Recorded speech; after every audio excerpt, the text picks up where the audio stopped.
तो मैकेनिक्स का मतलब जिसमें आप मोशन के बारे में पढ़ो और ग्रेविटेशन के बारे में पढ़ो। तो ये सारा जो चार्जेस हैं, चाहे वो रेस्ट में हो या मोशन में हो, वो सब हम किस में पढ़ते हैं? इलेक्ट्रिसिटी में पढ़ते हैं। कहीं पर भी जहां पर भी आवाज आती है वहां पर आप समझ लो कि मैग्नेट्स का यूज किया गया है। और लास्ट जो हमने देखा वो था geophysics. Hello students, welcome to my YouTube channel. तो आज की इस वीडियो में हम पढ़ने वाले हैं ब्रांचेस ऑफ फिजिक्स के बारे में। तो बिना देरी किए चलिए वीडियो को शुरू करते हैं।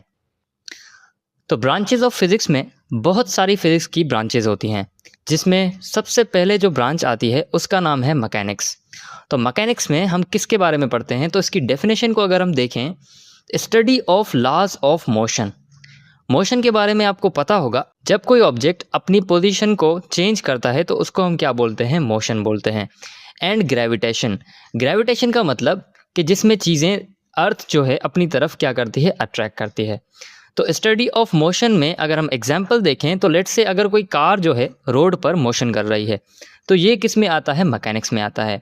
तो किसी भी चीज़ की मोशन की स्टडी को हम क्या बोलते हैं? मैकेनिक्स बोलते हैं। चाहे वो मोशन रोड पर चल रही कार की हो, या ग्रेविटी की वजह से मून की या कोई भी ऑब्जेक्ट जो अर्थ की तरफ अट्रैक्ट होता है उसकी मोशन हो। तो मैकेनिक्स का मतलब जिसमें आप मोशन के बारे में पढ़ो और ग्रेविटेशन के बारे में पढ़ो। तो चलिए देखते हैं सेकंड ब्रांच ऑफ फिजिक्स। तो सेकंड जो ब्रांच है उसका नाम है थर्मोडायनेमिक्स। यहाँ पर थर्म जो वर्ड है, थर्म का मतलब होता है हीट और डायनेमिक्स का मतलब होता है मोशन। तो हीट एनर्जी जो होगी वो मोशन में क्या करती है? तो थर्मोडायनेमिक्स में study of heat and temperature के बारे में हम पढ़ते हैं। हीट और टेम्परेचर में थोड़ा सा फ़र्क होता है। हीट जो है वो एनर्जी की फॉर्म होती है जो हमेशा एक हॉट बॉडी से कोल्ड बॉडी की तरफ जाती है। और टेम्परेचर का मतलब कि कोई भी चीज़ कितनी गर्म या ठंडी है। अगर कोई चीज़ ज़्यादा गर्म होगी तो उसका मतलब उसका टेम्परेचर ज़्यादा होगा, अगर कोई चीज़ ठंडी होगी तो उसका मतलब उसका टेम्परेचर कम होगा। And their relation to work. तो थर्मोडायनेमिक्स में हम हीट और टेम्परेचर के बारे में पढ़ते हैं और उनका रिलेशन क्या होता है वर्क के साथ। वर्क का मतलब जो भी काम होते हैं, जैसे फॉर एग्जांपल अगर कोई टेबल पर कोई बुक रखी है तो आपने उसके ऊपर फोर्स लगाई और बुक ने थोड़ा सा डिस्प्लेसमेंट कवर किया, तो वो क्या कहलाता है? वर्क। वर्क तभी होता है जब आप एनर्जी का क्या करें? ट्रांसफ़र करते हैं। तो इसकी एग्जांपल देखें फिर आपको अच्छे से समझ आएगा। तो एग्जांपल में अगर हम देखें तो हमारे पास एक प्रेशर कुकर है। प्रेशर कुकर आप सभी ने देखा होगा। प्रेशर कुकर में क्या होता है कि जैसे ही प्रेशर कुकर को हम हीट करते हैं, नीचे से हीट देते हैं, तो इसके अंदर जो भी वाटर होता है या पानी जो भी होता है वो बॉयल होकर के क्या करता है? इस कंटेनर के साथ टकराता है। इसके जो मॉलिक्यूल्स हैं वो इस कंटेनर के साथ टकराते हैं। तो जैसे ही वो टकराते हैं तो उनके पास एक हीट एनर्जी होती है। वो हीट एनर्जी किस में कन्वर्ट होती है? वर्क में। वर्क में कैसे कन्वर्ट होगी कि यहाँ पर ऊपर जो पिस्टन लगा होता है, जिसे हम सीटी बोलते हैं इस प्रेशर कुकर की, वो क्या करती है? अपनी इस पोजीशन से ऊपर की तरफ थोड़ा मूव करती है। तो हमारी जो हीट एनर्जी थी जो कि हमने इसको यहाँ से दी थी, वो किस में कन्वर्ट होगी? वर्क में। इसी तरह से अगर आप अपने हाथों को रब करोगे तो हाथों से हमने क्या करा? वर्क करा। उस वर्क को किस में कन्वर्ट किया जा रहा है? हीट एनर्जी में। तो जब आप अपने हाथ को एक दूसरे से रब करोगे तो आपका जो वर्क है वो किस में कन्वर्ट होगा? हीट एनर्जी में कन्वर्ट होगा। इसी तरह से थर्मोडायनेमिक्स में एक और एग्जांपल है, पुराने ज़माने में जो रेलगाड़ियाँ चलती थी। पुराने ज़माने की रेलगाड़ियाँ ऐसे चलती थी कि इसके अंदर कोयला जो होता था, कोयले को आग की एक भट्टी में रखा जाता था। जब जैसे ही वो भट्टी और गर्म होती थी, जैसे ही हम कोयला डालते थे तो गर्म होने की वजह से वो हीट एनर्जी उसकी बढ़ती थी। और उसी हीट एनर्जी को यूज़ करके एक एक टंकी को क्या किया जाता था? गर्म किया जाता था। उस टंकी के अंदर वाटर होता था और उस वाटर को जैसे ही गर्म करते थे तो उससे एक हाई प्रेशर स्टीम निकलती थी, भाप निकलती थी। और उस भाप की मदद से इस रेलगाड़ी का जो पिस्टन है वो क्या करता था? मूव करता था। तो सारी जो हीट एनर्जी थी वो जाती थी पानी को गर्म करने में, गर्म करके फिर स्टीम जनरेट करने में। वो स्टीम क्या करेगी? पिस्टन को मूव करवाएगी और पिस्टन क्या करेगा? इन व्हील्स को मूव करवाएगा और अल्टीमेटली जो ट्रेन है वो चलना शुरू हो जाएगी। तो हीट एनर्जी और वर्क का जो भी रिलेशन होगा, या वर्क का हीट एनर्जी के साथ जो भी रिलेशन होगा, वो सारा हम किस में पढ़ते हैं? थर्मोडायनेमिक्स में पढ़ते हैं। तो अगली बार अगर कहीं भी हीट एनर्जी का जिक्र हो तो उसका मतलब कि वो थर्मोडायनेमिक्स ब्रांच है फिजिक्स की। तो चलिए आगे बढ़ते हैं। थर्ड जो हमारे पास है ब्रांच वो है इलेक्ट्रिसिटी। इलेक्ट्रिसिटी में हम क्या पढ़ते हैं? स्टडी ऑफ चार्जेस जो भी चार्जेस होती हैं, चाहे वो रेस्ट में हो या मोशन में हो, उसको हम पढ़ते हैं इलेक्ट्रिसिटी में। इसकी एग्जांपल अगर हम देखें तो इलेक्ट्रिसिटी का मतलब जैसे नॉर्मली हमारे घरों में जो भी बिजली आती है, जिसकी मदद से हमारे पंखे, बल्ब, टीवी, मोबाइल फ़ोन, सारी चीज़ें जो हैं, इलेक्ट्रॉनिक जो चीज़ें हैं वो चलती हैं, उसी को हम इलेक्ट्रिसिटी बोलते हैं। लेकिन वो इलेक्ट्रिसिटी आती कहाँ से है? बेसिकली इलेक्ट्रिसिटी का मतलब कि जिसके अंदर चार्जेस होते हैं। चार्जेस अगर रेस्ट में होंगे या मोशन में होंगे तो उसको हम करंट बोलते हैं। अगर वो रेस्ट में हैं तो उसको हम करंट नहीं कहते। तो इलेक्ट्रिक चार्जेस की भी अपनी एक प्रॉपर्टी होती है कि लाइक चार्जेस, यानी एक जैसे जो चार्जेस होंगे वो एक दूसरे को क्या करते हैं? रिपेल करते हैं, एक दूसरे को दूर धकेलते हैं।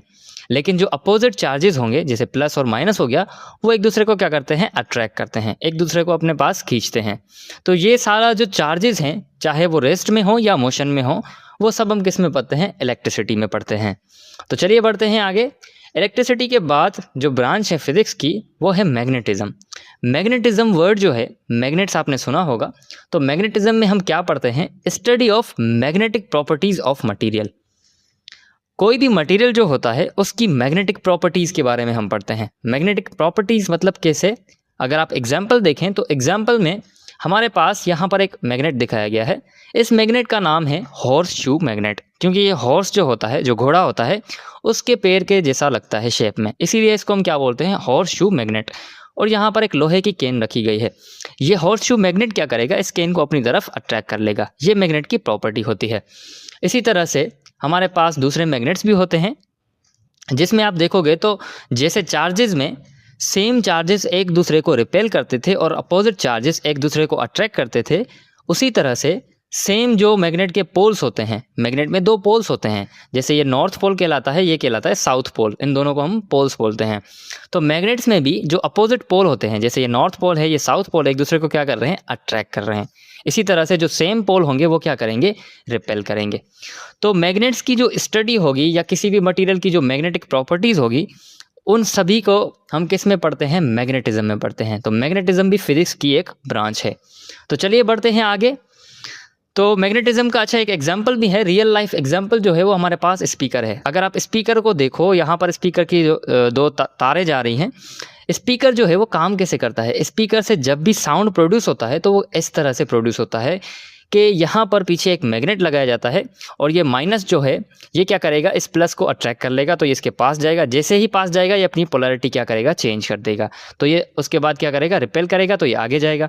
जैसे रिपल्जन होगी आगे जाएगा, और जैसे ही अट्रैक्शन होगी ये क्या करेगा? इस तरफ आएगा। तो इसी वाइब्रेशन की वजह से यहाँ से साउंड जो है वो प्रोड्यूस होता है। तो साउंड की डेफिनेशन भी अगर हम आगे चल के हम देखेंगे कि साउंड कैसे प्रोड्यूस होता है। तो स्पीकर जो है हमारे घरों में या मोबाइल फ़ोन्स में कहीं पर भी जहाँ पर भी आवाज़ आती है वहाँ पर आप समझ लो कि मैग्नेट्स का यूज़ किया गया है। तो ये है मैग्नेटिज्म का रियल लाइफ एग्जाम्पल। तो मैग्नेटिज्म के बाद जो ब्रांच है वो है एटॉमिक फिजिक्स। आपने एटम के बारे में पढ़ा होगा। एटम का मतलब हर लिविंग थिंग, हर जो भी मैटर हमारे पास होता है। मैटर का मतलब ऐसी चीज़ जो स्पेस ऑक्यूपाई करती है, जगह घेरती है और जिसका कोई ना कोई मास होता है, उसको हम मैटर बोलते हैं।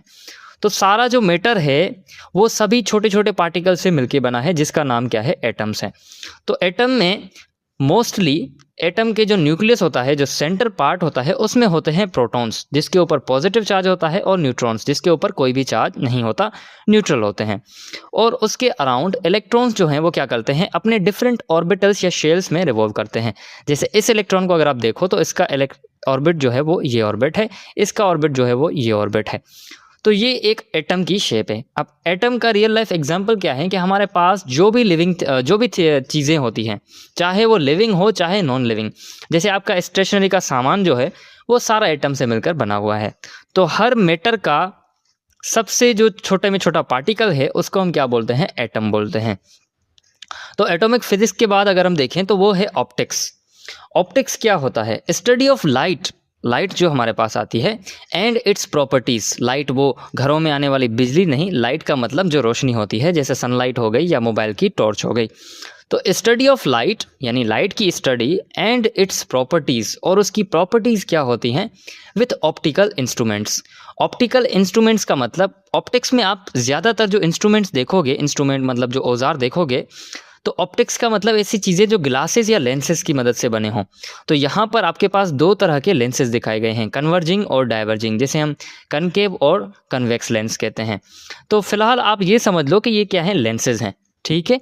तो ऑप्टिकल इंस्ट्रूमेंट, इन्हें हम क्या बोलते हैं, ऑप्टिकल इंस्ट्रूमेंट बोलते हैं। अब ऑप्टिक्स में पढ़ते क्या है, ऑप्टिक्स में हम पढ़ते हैं कि लाइट जो है हमारी, लाइट इन ऑप्टिकल इंस्ट्रूमेंट से पास होकर के कौन सी नेचर शो करवाती है, मतलब वो किस तरह से बिहेव करती है। तो लाइट का इन ऑप्टिकल इंस्ट्रूमेंट्स के साथ इंटरेक्ट करने से कौन सा नई चीज़ बनकर आती है, उन सारी चीज़ों को हम पढ़ते हैं ऑप्टिक्स के अंदर। जैसे इसकी बेस्ट एग्जांपल जो है वो क्या है, जैसे हमारे पास सन ग्लासेस होते हैं। अगर आपकी नज़र जो है वो कमज़ोर है तो वहाँ पर ऑप्टिक्स का यूज़ करके सन ग्लासेस बनाए गए हैं ताकि आप सही से देख पाओ। तो ऑप्टिक्स का ये एक रियल लाइफ एग्जाम्पल है। तो ऑप्टिक्स में आप पढ़ोगे लाइट और लेंसेज के बारे में और ग्लासेस के बारे में। तो चलिए बढ़ते हैं आगे। तो आगे की जो ब्रांच है वो है साउंड। साउंड में हम क्या पढ़ते हैं, स्टडी ऑफ प्रोडक्शन, यानी साउंड किस तरह से पैदा होता है, प्रोडक्शन मतलब उसको पैदा करना, और प्रॉपर्टीज़, और साउंड की क्या प्रॉपर्टीज़ होती है, एंड एप्लीकेशंस ऑफ साउंड, और उसकी एप्लीकेशन क्या है। तो एग्जाम्पल लेते हैं, फिर आपको अच्छे से क्लियर होगा। तो एग्जाम्पल में हम देखते हैं कि साउंड किस तरह से प्रोड्यूस किया जाता है। याद रखिएगा कि साउंड को प्रोड्यूस करने के लिए हमें हमेशा दो से ज़्यादा या दो चीज़ें चाहिए होती हैं। वो चीज़ें मॉलिक्यूल्स भी हो सकते हैं, एटम्स भी हो सकते हैं, कुछ भी हो सकता है। तो दो चीज़ों की वाइब्रेशन जब आपस में होती हैं, जब वो आपस में कोलाइड होती हैं, जब आपस में टकराती हैं, तो वहाँ पर क्या प्रोड्यूस होता है, साउंड प्रोड्यूस होता है। इसीलिए बोलते हैं कि एक हाथ से ताली नहीं बजती। तो उसके लिए हमें क्या चाहिए, दो हाथ चाहिए होते हैं। तो साउंड कब प्रोड्यूस होता है, जब वाइब्रेशन होती है दो या दो से ज़्यादा चीज़ों की, एटम्स की या मॉलिक्यूल्स की। अब प्रॉपर्टीज़ क्या होती हैं कि साउंड जो है वो हाई भी हो सकता है, लो भी हो सकता है, अच्छा साउंड भी हो सकता है, बुरा साउंड भी हो सकता है। अच्छा साउंड जैसे आप फॉर एग्जांपल आप कोई गाना सुन रहे हो तो वो आपके लिए साउंड जो है वो अच्छा साउंड कहलाएगा। अगर कोई बाहर ट्रैफिक में खड़े हो तो वहाँ पर नॉइज़ होगा, शोर होगा जो आपको पसंद नहीं होगा। तो साउंड की भी डिफरेंट क्या होती है, प्रॉपर्टीज़ होती हैं। एंड एप्लीकेशन ऑफ साउंड, और एप्लीकेशन कहाँ पर देखते हैं हम साउंड की, जैसे म्यूज़िक में हम म्यूज़िक जो सुनते हैं तो वहाँ पर भी साउंड प्रोड्यूस किया जाता है। टेलीविज़न में अगर कोई मूवी वगैरह देख रहे हैं तो वहाँ पर भी साउंड होता है। इसी तरह से स्पीच होती है, अलार्म क्लॉक्स होते हैं, डोरबेल्स होती हैं, ये सारी क्या हैं, साउंड्स की एग्जाम्पल हैं। तो चलिए बढ़ते हैं आगे। साउंड के बाद हमारी जो ब्रांच है वो है न्यूक्लियर फिजिक्स। न्यूक्लियर जो वर्ड है वो निकला है न्यूक्लियस से। एटम का जो न्यूक्लियस होता है जिसमें प्रोटॉन्स और न्यूट्रॉन्स होते हैं। तो न्यूक्लियर फिजिक्स में हम क्या पढ़ते हैं, study of atomic nucleus. Atom का जो न्यूक्लियस होता है हम उसकी स्टडी को न्यूक्लियर फिजिक्स कहते हैं। तो एटम के न्यूक्लियस में अगर आप देखोगे तो एटम के न्यूक्लियस में आपको मोस्टली प्रोटॉन्स और न्यूट्रॉन्स मिलेंगे। ये प्रोटॉन्स प्लस चार्ज हैं, वो माइनस चार्ज हैं। ये सारा एक एटम है। यहाँ पर न्यूक्लियस में ये क्या थे, न्यूक्लियस दिखाया गया था यहाँ पर। तो न्यूक्लियर फिजिक्स में हम पढ़ते हैं एटम के न्यूक्लियस के बारे में। अब इसका बेस्ट एग्जाम्पल जो है वो है हमारा सन। सन के न्यूक्लियस में क्या होता है कि उसके पास इतनी सारी एनर्जी है जो कि हम जो धरती पर रहते हैं इंसान, हमें ये प्रोवाइड करता है। तो सन के न्यूक्लियस में हाइड्रोजन जो एटम होते हैं वो हीलियम में कन्वर्ट होते हैं। इसकी वजह से बहुत सारी एनर्जी क्या करती है, रिलीज़ होती है वहाँ से, और वो एनर्जी हीट एनर्जी होती है जो हमारी तरफ पहुँचती है। तो वो एक न्यूक्लियर रिएक्शन कहलाता है। तो न्यूक्लियर फिजिक्स में आप सिर्फ न्यूक्लियस के बारे में पढ़ोगे, न्यूक्लियस में कौन से रिएक्शंस होते हैं। जैसे सन के बारे में हमने एग्जांपल दी कि सन में न्यूक्लियस में रिएक्शन होता है जिसमें हाइड्रोजन जो है वो मिल करके क्या बनता है, हीलियम बन जाता है। तो वो एक न्यूक्लियर रिएक्शन होता है। तो ये सारा हम किस में पढ़ते हैं, न्यूक्लियर फिजिक्स में पढ़ते हैं। उसके बाद है पार्टिकल फिजिक्स। पार्टिकल तो आपने देखे होंगे, स्टडी ऑफ सब एटॉमिक एंड अदर पार्टिकल्स। सब एटॉमिक पार्टिकल्स के बारे में आपको पहले से पता है। सब एटॉमिक का मतलब कि एटम के अंदर जो पार्टिकल्स होते हैं, कौन से पार्टिकल्स होते हैं, इलेक्ट्रॉन्स होते हैं, प्रोटॉन्स होते हैं और न्यूट्रॉन्स होते हैं। लेकिन उसके साथ साथ पार्टिकल फिजिक्स में आप और भी पार्टिकल्स के बारे में पढ़ते हो, एंड अदर पार्टिकल्स। अब मान लो कि हमारे पास एक मैटर है, ये एक मैटर है, ठीक है। मैटर के अंदर क्या होते हैं, एटम्स होते हैं। ये यहाँ पर एटम्स दिखाए गए हैं। उन एटम्स के अंदर एटॉमिक न्यूक्लियस होता है और इलेक्ट्रॉन्स होते हैं। और न्यूक्लियस में क्या होते हैं, प्रोटॉन्स और न्यूट्रॉन्स। तो प्रोटॉन्स, न्यूट्रॉन्स और इलेक्ट्रॉन्स क्या कहलाएंगे, सब एटॉमिक पार्टिकल्स। तो उनकी स्टडी भी पार्टिकल फिजिक्स में की जाती है। और उसके साथ साथ इन न्यूक्लियस के अंदर जो पार्टिकल्स हैं, अगर जैसे हम कह लें कि यहाँ पर प्रोटॉन को हमने ले लिया, तो प्रोटॉन के अंदर भी पार्टिकल्स होते हैं जो क्या होते हैं, अप और डाउन। ये क्या कहलाते हैं, क्वार्क्स कहलाते हैं। मतलब कि मैटर का सबसे छोटा जो पार्ट है वो एटम नहीं है, एटम के अंदर भी बहुत सारे पार्टिकल्स होते हैं। तो एटम का जो आपने प्रोटॉन लेट से हमने उठा लिया, तो प्रोटॉन को भी जब हम ब्रेक करके देखेंगे तो उसके अंदर भी क्वार्क्स होते हैं। तो क्वार्क्स आपको मेनली 6 टाइप ऑफ क्वार्क्स मिलेंगे, up, down, charm, strange, top, bottom. ये सारे क्या हैं, क्वार्क्स कहलाते हैं, जो एटम के न्यूक्लियस को बनाते हैं। तो जो भी पार्टिकल्स हैं फिजिक्स में, वो उन सभी पार्टिकल्स की स्टडी को हम पार्टिकल फिजिक्स कहते हैं। तो चलिए बढ़ते हैं आगे। इसके बाद है एस्ट्रोफिजिक्स। एस्ट्रो जो वर्ड है, एस्ट्रो वर्ड का मतलब होता है ऐसी चीज़ें जो स्पेस में पाई जाती हों। एस्ट्रोनॉमी आपने सुना होगा, एस्ट्रोफिजिक्स। तो एस्ट्रोफिजिक्स में हम क्या पढ़ते हैं, study of celestial objects. Celestial word का मतलब ये होता है कि ऐसी चीज़ें जो स्पेस में मिलती हों, मतलब अर्थ के बाहर आपको मिलें। तो इसकी एग्जांपल अगर हम देखें तो एस्ट्रोफिजिक्स में आप क्या पढ़ोगे कि आप लेट से आपने पढ़ा सन के बारे में पढ़ोगे, या स्टार्स के बारे में पढ़ोगे, या कॉमेट्स के बारे में। कॉमेट्स क्या होते हैं, पत्थर, ऐसे पत्थर होते हैं जो किसी प्लैनेट से निकल करके पूरे स्पेस में घूम रहे होते हैं। कहीं किसी प्लैनेट से टकरा भी सकते हैं, नहीं भी टकरा सकते हैं। आप स्पेस के बारे में पढ़ोगे, मून के बारे में पढ़ोगे। तो वो सारी चीज़ें जो अर्थ के बाहर हैं, स्पेस में हैं, जो खिला में हैं, उन सभी की स्टडी को हम क्या कहते हैं, एस्ट्रोफिजिक्स कहते हैं। तो चलिए बढ़ते हैं आगे। एस्ट्रोफिजिक्स के बाद है प्लाज्मा फिजिक्स। ये बहुत ही इंटरेस्टिंग ब्रांच है फिजिक्स की। क्योंकि इसमें आप 4th स्टेट ऑफ मैटर के बारे में पढ़ते हो। तो प्लाज्मा फिजिक्स में study of highly ionised atoms. Atoms आपने पढ़ा है, एटम जो होते हैं वो न्यूट्रल होते हैं, ना एटम के ऊपर प्लस चार्ज होता है ना माइनस चार्ज होता है। तो अगर किसी एटम के ऊपर प्लस चार्ज आ जाए तो उस एटम को हम क्या बोलेंगे, आयन बोलेंगे। ठीक है, तो एटम और आयन में फ़र्क ये होता है कि एटम जो होते हैं वो न्यूट्रल होते हैं, आयन्स जो होते हैं वो भी एटम ही होते हैं एक तरह से। लेकिन उन एटम्स के ऊपर चार्ज जब आ जाती है, चाहे वो प्लस चार्ज हो या माइनस चार्ज हो, तो उनको हम एटम नहीं बोलते, उनको हम क्या बोलते हैं, आयन बोलते हैं। तो अगर एटम के ऊपर प्लस चार्ज आ गया तो उसका मतलब ये पॉजिटिव आयन कहलाएगा, अगर नेगेटिव चार्ज आ गया तो उसका मतलब वो नेगेटिव आयन कहलाएगा। तो आयन्स की स्टडी करने को हम प्लाज्मा फिजिक्स कहते हैं। अब आयन्स कैसे होते हैं, न्यूक्लियाई विदाउट इलेक्ट्रॉन्स, मतलब एटम का ऐसा न्यूक्लियस जिसके अंदर इलेक्ट्रॉन्स ना हो, सिर्फ न्यूक्लियस बचे और इलेक्ट्रॉन्स बिल्कुल अलग हो जाए, तो उस स्टेट को हम क्या बोलेंगे, प्लाज्मा फिजिक्स। अब यहाँ पर एग्जांपल देखो, फिर आपको अच्छे से समझ आएगा। आपने मैटर की स्टेट्स पढ़ी हैं।